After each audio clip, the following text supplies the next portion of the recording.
Pemerintah melalui Kementerian Keuangan telah menggelontorkan dana segar sebesar 200 triliun rupiah ke Himpunan Bank Negara. Uang tersebut adalah dana yang menganggur yang sebelumnya diparkir di Bank Indonesia.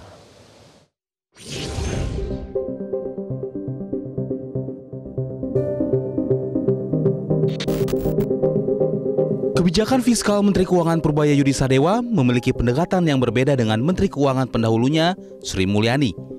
Yang paling menonjol adalah Purbaya menyalurkan dana saldo anggaran lebih atau SAL sebesar 200 triliun rupiah kepada 5 bank plat merah.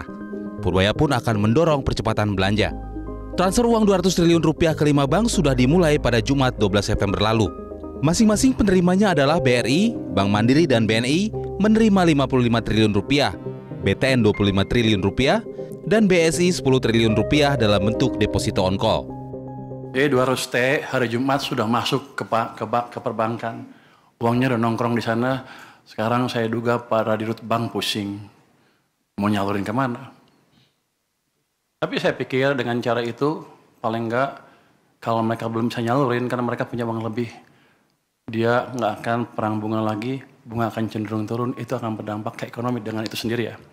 Bisa bunga pinjaman turun, bisa juga bunga deposit turun, yang jelas cost of money turun, jadi yang punya uang nggak ragu untuk belanjain, yang mau pinjam ke bank nggak ragu untuk pinjam.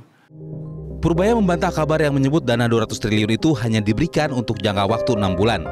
Menurutnya, dana tersebut dinilai ideal, baik untuk ditempatkan di bank maupun dimanfaatkan dalam pembiayaan berbagai program unggulan pemerintah. Banyak orang setelah 6 bulan akan ditarik oleh pemerintah. Saya bisa hitung bahwa biasanya uang pemerintah yang disimpan di bank sentral itu lebih di atas itu. Jadi kalau 200 triliun aja tidak akan mengganggu kondisi saya. Dalam pengertian saya tidak harus terpaksa menarik dari perbankan dalam keadaan kepepet. Jadi harusnya itu jumlah yang cukup sustainable untuk di bank maupun untuk berpurata pembiayaan program pembangunan yang lain. Perkembangan kondisi bank tertentu seusai menerima dana 200 triliun rupiah dari pemerintah dibahas oleh Otoritas Jasa Keuangan bersama Menteri Keuangan.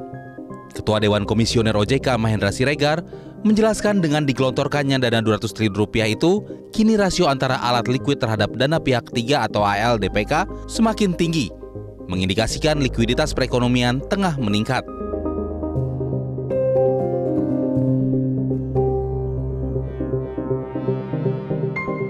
Sementara Purbaya menegaskan, dengan dampak positif penempatan dana itu di perbankan, ke depan laju pertumbuhan ekonomi bisa akan semakin tumbuh cepat di kisaran 6% dari yang selama ini 5%. Dan Kepala JK untuk diskusikan dampak dari 200 triliun itu ke perbankan, banknya siapa apa enggak, mereka membantu monitor itu. Mereka positif tanggapannya. Yang kedua ya instruksi sidaklah sana, saya pengen tahu anak buah saya dipajak seperti apa. Bukan anak buah ya, anak buah staff saya dipajak seperti apa. Biar mereka semangat. Tim Liputan Metro TV. Jelajahi cara baru mendapatkan informasi. Download Metro TV Extend sekarang.